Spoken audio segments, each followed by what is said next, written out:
Xenopus પ્રસ્તુત કરે છે કવિ રવિન્દ્રનાથ ટાગોરના અંગ્રેજી વ્યાખ્યાનોના પુસ્તક પર્સનાલિટીનો અનિલાબહેન દલાલ દ્વારા થયેલો ગુજરાતી અનુવાદ વ્યક્તિત્વ. કવિવર રવિન્દ્રનાથ ટાગોરે જાપાનથી લઈને અમેરિકાના પોતાના પ્રવાસ દરમિયાન વિભિન્ન દેશોમાં વક્તવ્યો આપેલા, જે વર્ષ 1917માં પર્સનાલિટી શીર્ષક હેઠળ પ્રકાશિત થયેલા. રવિન્દ્ર સાહિત્યના અભ્યાસુ અનિલાબહેન દલાલ આ વક્તવ્યોનો ગુજરાતીમાં અનુવાદ કરીને આપણા સુધી પહોંચાડે છે આ પુસ્તકના માધ્યમથી. પુસ્તકમાં લેખો રૂપે મુકાયેલા તેમના 6 વક્તવ્યો છે, જેમાં કલા, વ્યક્તિત્વ, જન્મ, શાળા, ધ્યાન અને નારી જેવા વિષયોને આવરી લેવાયા છે.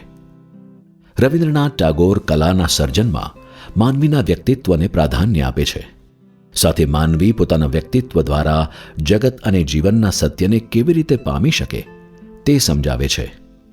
માનવી જ્યારે નૈતિક જગતમાંથી આધ્યાત્મિક જગતમાં પ્રવેશે છે ત્યારે તેનો બીજો જન્મ થાય છે. આ વિધાનને કવિવર ઉપનિષદના શ્લોક ટાંકી સમજાવે છે.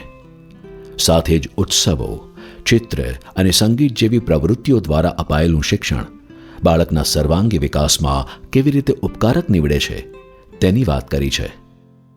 આપણું આત્મતત્વ પરમ સત્યના સાચા સંપર્કમાં આવે ત્યારે શરૂ થતી ધ્યાનની પ્રક્રિયા વિશે રસપ્રદ વ્યાખ્યાન આપ્યું છે. નારી વિષયક લેખમાં રવિન્દ્રનાથ ટાગોર નારીની ઈચ્છા અને નિર્ણયને સમાજમાં ઉચિત સ્થાન આપવાની વાત પર ભાર મૂકે છે.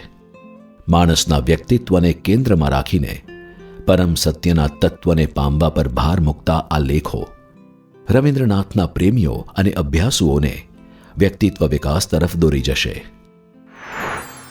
વ્યક્તિત્વ નેશન વાઇડ ફ્રી શિપિંગ સાથે ઘેર બેઠા મેળવવા www.zenopus.in અથવા તમારા એન્ડ્રોઇડ ફોન પર ઝેનોપસની મોબાઈલ એપ ડાઉનલોડ કરી ઓર્ડર પ્લેસ કરી શકો છો.